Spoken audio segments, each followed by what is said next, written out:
आदाब, सलाम, नमस्कार. Welcome to New India Education Trust beyond classroom motivation series and young minds and big dreams. दोस्तों, आज के हमारे मेहमान हैं जो उम्र में छोटे हैं लेकिन उनके सपने बहुत बड़े हैं. और आज उनसे हम बात करेंगे कि वो क्या क्या सपने देखते हैं, क्या अपनी जिंदगी में बनना चाहते हैं. आप ग्रेड 9 में पढ़ते हैं और एक आपकी कामयाबी ये कि अलीगढ़ मुस्लिम यूनिवर्सिटी में जो 9th क्लास के लिए एडमिशन होता है वो एंट्रेंस टेस्ट आपने क्वालिफाई कर लिया, जो कि अपने आप में एक बहुत बड़ा अचीवमेंट है. इसलिए मैं कह रहा हूँ ये अचीवमेंट बड़ा है क्योंकि एएमयू के ऊपर एडमिशन के लिए ग्रेड 9 में बहुत अच्छा खासा प्रेशर होता है. हजारों बच्चे जो हैं वो उस टेस्ट को देते हैं लेकिन उसमें सीट्स बहुत कम होती हैं और वो बच्चे उनमें से अजीम चौधरी एक ऐसा बच्चा है जिसने क्वालिफाई किया है. तो सबसे Azeem Chaudhary, welcome to this young minds and big dreams. Sir अस्सलाम वालेकुम सर. वालेकुम अस्सलाम. How are you? Sir fine, how are you? I am fine. सबसे पहले तो मैं अजीम तुम्हें मुबारकबाद देना चाहूंगा कि तुम्हारा सिलेक्शन हो गया ग्रेड 9 के एडमिशन के लिए अलीगढ़ मुस्लिम यूनिवर्सिटी में, जो कि अपने आप में एक बहुत बड़ा अचीवमेंट है तुम्हारा. तुमने बहुत मेहनत की होगी इसके लिए. Yes sir, thank you sir. मेहनत तो देखिए करनी पड़ती है बिकॉज वहाँ का जो एंट्रेंस एग्जाम है 9th स्टैंडर्ड का, वेरी टफ. बट अगर आप मेहनत करते हैं एवरीथिंग इज पॉसिबल. मेहनत, hard work is the key to success. Doctor APJ Abdul Kalam sir ने भी कहा था कि hard work is the only key to success. Okay, are you fan of doctor APJ Abdul Kalam? Yes sir, वो एक मोटिवेशन है मेरे लिए बिकॉज वो जब जिस जगह से आए उन्होंने इतना मेहनत किया, स्ट्रगल किया और वो उन्होंने he is known as missile man of India और वो देश के प्रेसिडेंट भी बने. So he is a great motivation for not only for me but for the young generation of India. हाँ, तो डॉक्टर एपीजे अब्दुल कलाम साहब का तो कहना था कि ड्रीम्स देखा करें, और ऐसे ड्रीम और सही मायने में वो ड्रीम होते हैं जो आपको सोने नहीं देते. ड्रीम वो नहीं जो नींद में आते हैं, बल्कि ड्रीम वो है जो आपको सोने ही नहीं देते हैं, है ना? जी सर. हाँ, तो क्या ड्रीम है तुम्हारा? क्या करने का है इरादा? कुछ सोच लिया है अभी से? जी सर, मेरा तो ड्रीम है कि मैं यूपीएससी सिविल सर्विसेज एग्जामिनेशन को क्रैक करूं and I want to serve my country as an IAS officer sir. Okay, that's great. That's a big dream, and I'm sure that once you have decided and you work for that, I'm sure you will be able to achieve it. Yeah, sir. Thank you. तो अभी से उसकी तैयारी शुरू कर दी है कुछ? हाँ सर, अभी तो धीरे धीरे तैयारी शुरू कर दी है बिकॉज ये जो 9th और 10th स्टैंडर्ड होता है, 8th 9th 10th, यही एक यूपीएससी का एक बेस होता है. हाँ, बिकॉज बेसिक आपका यही है, अगर ये स्ट्रॉन्ग होगा तभी आप आगे का जो है स्टार्ट कर पाएंगे. तो अभी मैं अपना बेस स्ट्रॉन्ग कर रहा हूँ ताकि मुझे आगे जो है दिक्कत ना हो, आगे मैं इजीली कर पाऊँ. हाँ, चलिए, बड़ी अच्छी बात है. और अभी तो मैं ये बात करूंगा अजीम कि तुमने एएमयू के जो ये एंट्रेंस टेस्ट था क्लास 9 के लिए, इसकी तैयारी कैसे की और क्या क्या उसमें क्वेश्चन पेपर जो था उसमें कौन कौन से सब्जेक्ट्स इन्वॉल्व थे? सर, उसमें बेसिकली सर मैथमेटिक्स था, साइंस था और लैंग्वेजेस में इंग्लिश, हिंदी एंड उर्दू. अच्छा. 35 मार्क्स का सर उसमें मैथमेटिक्स था, 35 मार्क्स का साइंस एंड 15 मार्क्स के लैंग्वेजेस तीनों, इंग्लिश, हिंदी एंड उर्दू. अच्छा. तो सर मैंने तो साइंस में आपको 8th स्टैंडर्ड का जो एनसीईआरटी है वो आता है, मैथमेटिक्स में भी वही आता है एंड लैंग्वेजेस में एनसीईआरटी 8th स्टैंडर्ड, उसमें सिनोनियम्स, एंटोनियम्स और मीनिंग्स, राइटर्स के नेम और पोएट्स, शायरों के नाम.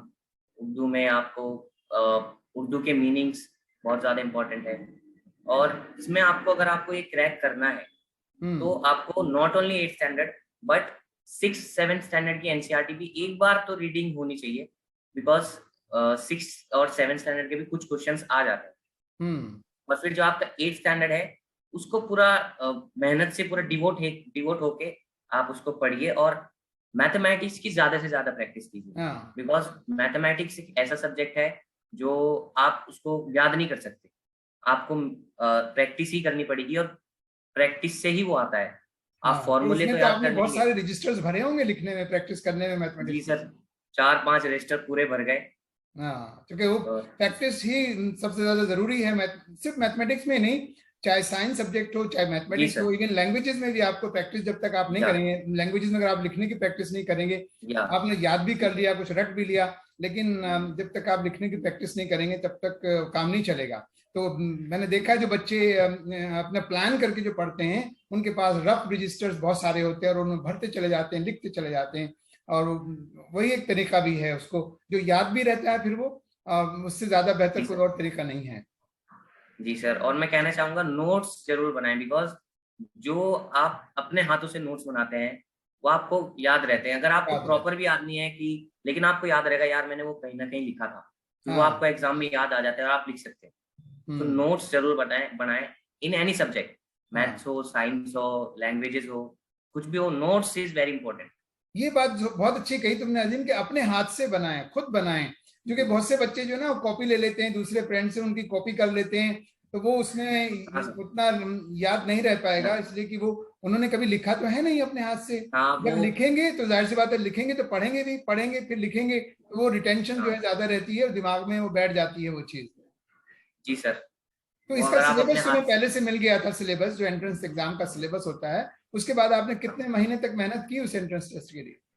सर मैंने लगभग 2-2.5 महीने मेहनत की, और लास्ट का जो 1 मंथ था उसमें तो बहुत ही ज्यादा डिवोट होके लगना पड़ा, बिकॉज वो बहुत टफ एग्जाम है, एज वी नो। नहीं, एक तो टफ इसलिए हो जाता है कि सीट्स कम होती हैं और बच्चे बहुत बैठते हैं। बहुत कम है सर, बहुत बच्चे बैठते हैं, पूरे यूपी से, बिहार से और दिल्ली से बहुत बच्चे जो हैं वो खास तौर से 3-4 राज्यों से बहुत बच्चे जो हैं वो AMU के एंट्रेंस में और जामिया मिल्लिया इस्लामिया के एंट्रेंस में बैठते हैं, इसलिए कंपटीशन अपने आप में टफ हो जाता है, क्योंकि नंबर ऑफ कैंडिडेट ज्यादा हैं और नंबर ऑफ सीट्स जो हैं वो कम होती हैं।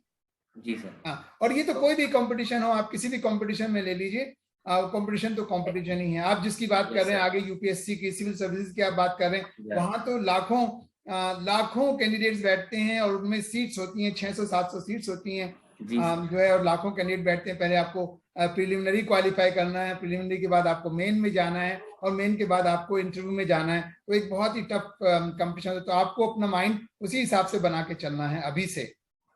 जी सर। तो माइंड तो बना लिया कि अब आगे चल के तो मुझे UPSC ही करना है?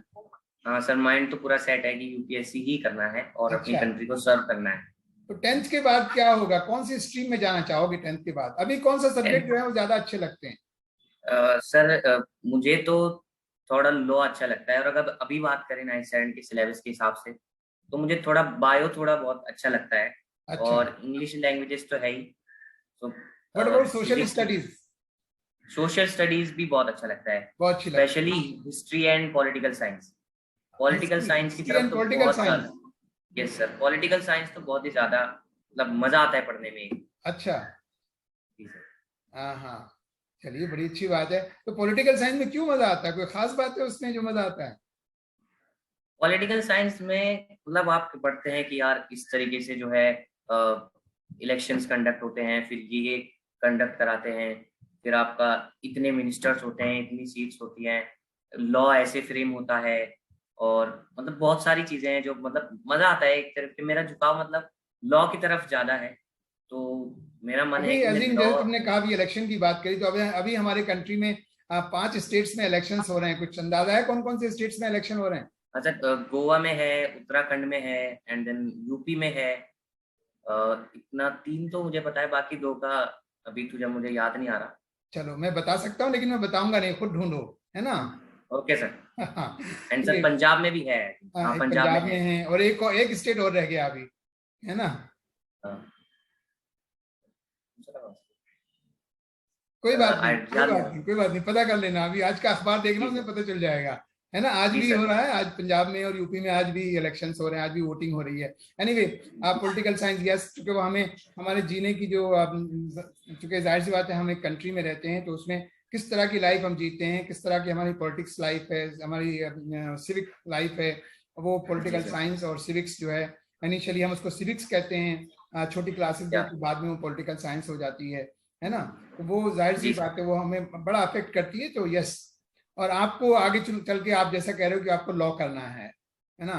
तो लॉ करना है तो जाहिर सी बात है आपको सोशल स्टडीज अच्छा लगता है, आपको आगे चल के आप पॉलिटिकल साइंस पढ़ेंगे, आप उसमें जब आप लॉ करेंगे, आजकल लॉ करने का जो है वो आपको मालूम है किस तरीके से एंट्रेंस होती है लॉ में, क्या पॉइंट है? तो लॉ में एक तो मेन है एनएलयू का एंट्रेंस, नेशनल लॉ यूनिवर्सिटी का। उसको क्या कहते हैं, जो एनएलयू का जो एंट्रेंस टेस्ट होता है उसको क्या कहते हैं? क्लैट, आई थिंक क्लैट कहते हैं उसको। क्लैट कहते हैं, common common law admission yes test yes. होता है। वो क्लैट होता है, उसके जरिए आप नेशनल लॉ यूनिवर्सिटीज जो है उसमें आप एंटर हो सकते हैं, और वहां जो आपको ऑफर मिलता है वो आपको 5 years इंटीग्रेटेड लॉ होता है। तो उम्मीद है कि आप उसके लिए तैयारी करेंगे, क्लैट की तैयारी हाँ करेंगे। सर, उसके लिए, हाँ जी सर, उसके लिए भी करूंगा। और मैं चाहूंगा कि मैं मेहनत तो देखिए, होना ना होना तो खुदा के हाथ में है, अल्लाह के हाथ में है। हाँ बिल्कुल। लेकिन मैं मेहनत करूंगा और इंशाल्लाह होगा। और मैं यूपीएससी का भी जो है आईएएस ऑफिसर बनने का जो है तैयारी कर हाँ रहा हूँ, और इंशाल्लाह दुआओं से खुदा करे कि हो जाए और मैं अपनी कंट्री को सर्व करता हूँ। इंशाल्लाह, क्योंकि अगर आप डिटरमिन्ड हैं पहले से, आपने जी सोच लिया है, दिमाग में बिठा लिया है कि नहीं मुझे ये काम करना है और मुझे इसी लाइन जी में सर। जाना है, तो वो कहते हैं हिम्मत मर्दा मदद खुदा। कि अगर आपने हिम्मत कर ली है और आपने एक बार अपनी मंजिल को तयन कर लिया आपने अपनी मंजिल का, तो आप उस मंजिल को जरूर पालेंगे और अल्लाह ताला भी आपकी मदद करेगा, है ना? जी सर। अजीम, आप तो बहरहाल एक लकी बच्चे हैं, आपके फादर बहुत अच्छे जॉब में हैं, बॉम्बे जैसे, मुंबई जी सर। जैसे शहर में आप रहते हैं, जी सर। फैमिली में पढ़े लिखे होने का माहौल है, सब कुछ आपके अंकल्स भी बहुत अच्छी उसमें हैं, पोजीशन में हैं। जी सर। और आप उन बच्चों के बारे में सोचिए, आप गांव जाते हैं, आपका गांव बनत है जिला सर शामली में, तो वहां या आप देखते होंगे कि बहुत से बच्चे आपकी उम्र के जो है वो खेलते फिरते हैं, इधर उधर अपना वक्त जाया करते रहते हैं। बच्चे जो हैं उनको, उनके पास वो फैसिलिटीज भी नहीं है जो आपके पास हैं, है ना? जी तो सर। उन बच्चों के लिए आप कुछ कहना चाहेंगे, गांव के उन बच्चों के लिए जो आपको सुनेंगे कि देखो अजीम का इंटरव्यू हो रहा है और अजीम हमें ये बात कह रहा है, तो शायद आपकी बात का उनके अंदर कुछ असर आएगा। जी सर, मैं कहना चाहूंगा कि देखिए, खेलना कूदना एक तरफ है, लेकिन पढ़ाई भी बहुत जरूरी है। बिकॉज आप जब आगे कुछ करेंगे तो उसमें पढ़ाई तो होनी होनी है। आप क्वेश्चंस आएंगे, आप एंट्रेंस एग्जाम देंगे, कोई और एग्जाम्स देंगे, तो पढ़ाई तो बहुत इंपॉर्टेंट। तो पढ़ाई करिए, खेलिए। मैं ये नहीं कह रहा कि आप खेलिए मत, खेलिए एक दो घंटा आप अपना स्पेसिफिक बना लीजिए कि इतना मुझे दोस्तों के साथ खेलना है, लेकिन पढ़ाई में लग जाइए। बिकॉज अब जो है जॉब्स देखिए बहुत कम होती जा रही हैं, तो पढ़ना बहुत जरूरी है, हार्ड वर्क कीजिए। अगर आप कहीं फेलियर भी फेस करते हैं तो दुखी मत होइए यार मैं फेल हो गया। नहीं, आप अपने फेलियर से कुछ सीखिए, क्योंकि आप उसी से सीखेंगे यार, हाँ मैं मेरा फेलियर फेस किया, मैं यहाँ ये क्वालिफाई नहीं कर पाया, पास नहीं कर पाया, बिकॉज मेरा ये प्रॉब्लम था, ये सब्जेक्ट में मैं वीक हूँ। तो जो सब्जेक्ट में आप वीक हो, उस सब्जेक्ट को पढ़ो और ज्यादा पढ़ो, ताकि आपका वो सब्जेक्ट अच्छा हो जाए। और फेलियर से सीखिए, ताकि आगे आपको वो सेम प्रॉब्लम फेस ना करनी पड़े। नहीं, वैसे भी failure is the key to success. वो कहते हैं कि Yes, जो फेल नहीं हुआ कभी, वो कभी कामयाब भी नहीं हो सकता है। जी और सर, जितने भी बड़े बड़े जो फेल भी लोग। वही होते हैं जो मेहनत करते हैं, जो अपना जी सर। काम करते हैं, वो फेल भी होते हैं, ऐसा नहीं है कि वो फेल नहीं जी सर। होते। तो फेलियर से घबराना नहीं चाहिए, जी सर। है ना?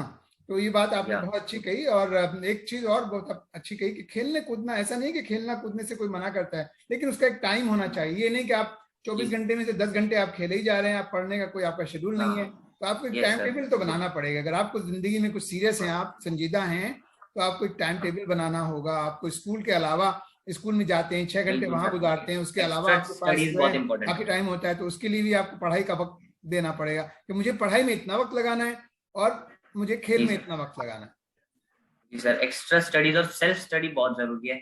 भले हाँ ही आप ट्यूशन जा रहे हो, स्कूल में भी पढ़ रहे हो, लोग कोई आपको 10-10 बार भी समझा दे, 10,000 बार भी एक्सप्लेन कर दे एक सेम चीज, मतलब ये फॉर एग्जांपल कोई एक चैप्टर है, आप 10 बार कर समझा दे, ट्यूशन टीचर समझा दे, लेकिन जब तक आप सेल्फ स्टडी नहीं करेंगे, आपका वो फंडा, आपका वो कॉन्सेप्ट क्लियर नहीं होगा। दैट्स तो true, self that's true. Study self जरूर स्टडी करें। Is very important. Self study जो है बहुत बहुत अहम है। अगर आप खुद अपनी स्टडी नहीं करेंगे, आप खुद टेबल पर नहीं बैठेंगे और अपनी किताबें जो है उनमें आप मगजमारी नहीं करेंगे, किताबों में उनमें ध्यान नहीं देंगे और फिर उसको प्रैक्टिस नहीं करेंगे, आप कितने ही ट्यूटर के पास चले जाइए, टीचर्स के पास चले जाइए, उससे कोई फायदा उतना नहीं जी होने सर। वाला जितना कि आप, टीचर ने पढ़ा दिया, उसके बाद आपको रिवाइज करना है, खुद पढ़ना है, खुद जी मेहनत जी करनी सर। है, लिखना है। ये बहुत जरूरी है। हाँ सर, देखिए बहुत बच्चे सोचते हैं कि, मतलब देखते हैं कि यार इसने ये क्वालिफाई कर दिया और ये यूपीएससी में आईएएस ऑफिसर बन गया, ये कर दिया, तो वो सोचते हैं यार हम नहीं कर सकते, हम्म हमारा इतना लेवल नहीं है। तो ऐसा नहीं सोचना, क्योंकि वो जो बच्चे क्वालिफाई कर रहे हैं, जो टॉप कर रहे हैं, वो भी आपके जैसे ही हैं। उनके पास भी 24 आवर्स ही हैं। ऐसा नहीं है कि आपके पास 24 आवर्स है, उनके पास 48 आवर्स है या 50 आवर्स है। उनके पास भी उतना ही टाइम है, आपके पास भी उतना ही टाइम है। But the main thing is आप उसको कैसे मैनेज कर रहे हो। Management is very, time management बहुत इंपॉर्टेंट है। ये भी इम्पोर्टेंट है। और अजीम, ये भी जानना जरूरी है कि तुम्हें क्या अच्छा लगता है। सारे जी सब्जेक्ट तो सर। अच्छे नहीं लग सकते ना। हर बच्चा हाँ सर, मैथमेटिक्स में अच्छा बिल्कुल। नहीं हो सकता, हर बच्चा साइंस में अच्छा नहीं हो सकता। जी आपको बायोलॉजी अच्छी लगती है या आपको सोशल स्टडीज अच्छी लगती है। कोई बच्चा कहेगा मुझे मैथमेटिक्स बहुत अच्छा लगता है ना। जी सर। किसी को साइंस बहुत अच्छी लगती है, किसी को आर्ट एंड क्राफ्ट बहुत अच्छा लगता है, कोई ड्राइंग में बहुत अच्छा जी है। सर। और कोई बच्चे ऐसे भी होंगे जो स्पोर्ट्स में बहुत अच्छे हैं। लेकिन जो हाँ सर, स्पोर्ट्स में बहुत बहुत। अच्छे हैं उनको भी खाली स्पोर्ट्स तो नहीं ना, कुछ तो पढ़ना पड़ेगा। 10th और 12th तो करना हाँ सर, पड़ेगा ना। अगर कुछ ना स्पोर्ट्स कुछ को तो भी एज करना ए पड़ेगा करियर सर, लेना बिल्कुल। है तो उसमें भी मेहनत करनी पड़ेगी। हार्ड वर्क तो हर जगह है सर, बिना मेहनत हार्ड वर्क के हर जगह है। कुछ अचीव नहीं हो सकता। और हाँ जितना आप हार्ड वर्क करेंगे आपको उसका फल जरूर मिलेगा। क्योंकि हाँ। खुदा और आपका हार्ड वर्क कभी नहीं रखता। कहते हैं कि गॉड इज द बेस्ट पे मास्टर। बिल्कुल बिल्कुल। एंड हार्ड वर्क तो करना ही पड़ेगा। हार्ड वर्क कंसिस्टेंसी के साथ होना चाहिए। जी सर। यानी आप, कंसिस्टेंसी, बिल्कुल ऐसा नहीं बिल्कुल है कि सर। आज तो आपने 5 घंटे पढ़ लिया और कल को आप जीरो, कुछ भी नहीं पढ़ा आपने, कल आप सोते रह गए। तो जी कंसिस्टेंसी जो सर। होती है ना, हार्ड। कि नहीं, अगर मुझे 5 घंटे पढ़ना है तो मुझे रोजाना 5 घंटे एक्स्ट्रा पढ़ना है ना। जी एक सर, कंसिस्टेंसी भी कंसिस्टेंसी जरूरी है बहुत उसमें, इंपॉर्टेंट। बिल्कुल सर। हार्ड वर्क के साथ साथ। या कंसिस्टेंसी, बिकॉज अगर जैसे आपने कहा आज 5 घंटा पढ़ लिया, कल नहीं पढ़ा, तो वो एक तरीके से वेस्टेज हो जाएगा। आप एक दिन पढ़ रहे हैं, दूसरे दिन नहीं पढ़ रहे, तो बिल्कुल दूसरे दिन बिल्कुल। आप वो पहले दिन जो पढ़ा वो भूल जाएंगे। हाँ तो कंसिस्टेंसी होनी चाहिए। आप आज जो पढ़ रहे हैं, फॉर एग्जाम्पल आज 5 घंटा पढ़ रहे हैं, तो कल आपने जो कल पढ़ा, कल जो आप आज कल आपने जो पढ़ा वो रिवाइज भी कीजिए। फिर हम्म। नेक्स्ट शुरू कीजिए। तो आपके वो बिल्कुल दिमाग में जो है याद रहेगा आपको। नहीं तो आप फिर बिल्कुल। उसे भूल जाएंगे, आगे बढ़ते जाएंगे, पीछे का भूलता जाएंगे। हाँ, वो रेगुलरिटी बहुत जरूरी है, कंसिस्टेंसी बहुत जरूरी है ना। जी सर। हाँ। चलिए, बहुत बहुत बहुत अच्छा लगा अजीम तुमसे बात करके। मुझे उम्मीद है कि तुम्हारी बात का ज्यादा असर होगा बच्चों में।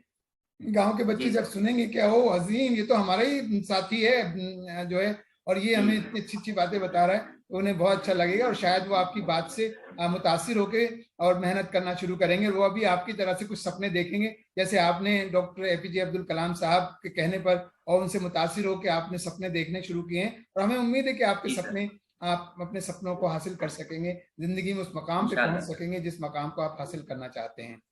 बहुत बहुत शुक्रिया जी सर। अजीम, वक्त निकाला बेटा आपने। And thank I you wish sir. You all the best, good luck, thank you. Keep on working hard, and I am sure one day thank you will achieve your goal. Thank you sir. Last में sir आपको मुबारकबाद। आपने एक initiative start किया है। एक तो ये यूट्यूब वाला, और दूसरा आप असारा में गांव से आपने एकदम रूट से आपने स्टार्ट किया। एक आप स्कूल बना रहे हैं। मेरे जहन में 2 स्कूल हैं, एक तो अशरफाबाद थल में बन रहा है, हम्म। और एक आप असारा में बना रहे हैं। तो ये बहुत ही अच्छा इनिशिएटिव है, तो मैं आपको मुबारकबाद देना चाहूंगा। Thank you, Azim. This is an initiative for our own children. We want our जी children sir. to grow. We want our children to have the quality education, even for those who are in the villages, in the rural areas. वही हम yes sir, चाहते हैं yes. कि हमारे rural area के बच्चे, हमारे गांव के बच्चों को भी शहरों की तरह से वो फैसिलिटी मिले जो जी सर, अच्छा उनके एजुकेशन पास मिले। आज की तारीख में नहीं है। हाँ, ये हमारा जी एक सर। मिशन है। और बहुत बहुत शुक्रिया। और दुआ करते रहिए इन प्रोजेक्ट्स के लिए, और आप खुद भी मेहनत जी करते सर, रहिए। बिल्कुल बिल्कुल। और हम सबका जो है सर जो है वो फख्र से बुलंद हो जाएगा जिस दिन आप सिविल सर्विसेज में उस मकाम पर पहुंचेंगे जिस मकाम पर आप जाना चाहते हैं। बहुत बहुत शुक्रिया। जी सर। Thank you sir. देखा दोस्तों, ये थे आज के हमारे एक नन्हे मेहमान अजीम चौधरी, जिनका ताल्लुक तो बनत गांव से है, लेकिन इस वक्त वो मुंबई में हैं अपने फादर के साथ, सारी फैसिलिटीज के साथ हैं, वो सब जानते हैं। और उन्होंने एएमयू के एंट्रेंस एग्जामिनेशन, जो काफी टफ होता है क्योंकि सीट्स कम होती हैं और बच्चे उसमें बहुत ज्यादा बैठते हैं, उस एग्जाम को उन्होंने क्लियर किया और वो वहाँ 9th क्लास में एडमिशन लेने के लिए जा रहे हैं। उनका सपना है कि वो आगे चलकर सिविल सर्विसेज, यानी यूनियन पब्लिक सर्विस कमीशन के थ्रू जो सिविल सर्विसेज के एग्जाम्स होते हैं, जिसके through IAS, IPS, IFS, IRS, ये सारे ऑफिसर्स लिए जाते हैं जो कि पूरे कंट्री को रूल करते हैं, सही मायनों में चलाते हैं, वो उस सर्विसेज में जाना चाहते हैं। ये उनका अपना सपना है। तो हमें ऐसी उम्मीद है क्योंकि उन्होंने अपना सपना देखा है और उसके लिए मेहनत भी कर रहे हैं, तो एक ना एक दिन उस सपने को जरूर हासिल कर सकेंगे। हमें उम्मीद है कि आप भी इसी तरीके से मेहनत करें, जैसे अजीम ने जो बातें बताई हैं, किस तरीके से वो मेहनत कर रहे थे और कैसे कैसे वो पढ़ते थे, क्या उनका टाइम टेबल था, तो उसी तरीके से आप भी मेहनत करें, आप भी अपना टाइम टेबल बनाएं और ठीक उसी तरीके से आप भी अभी से डिसाइड करें कि आपको जिंदगी में क्या करना है, कहाँ पहुंचना है, क्या बनना है। आप भी डिसाइड करें। आपको अगर हमारा ये प्रोग्राम, आज की ये गुफ्तगू पसंद आई हो तो इसे लाइक और शेयर करना ना भूलें। और हमारे इस चैनल यानी new India Education Trust beyond classroom को सब्सक्राइब करना ना भूलें, क्योंकि ये आपका अपना चैनल है। थैंक यू, शुक्रिया, धन्यवाद। Have a great time.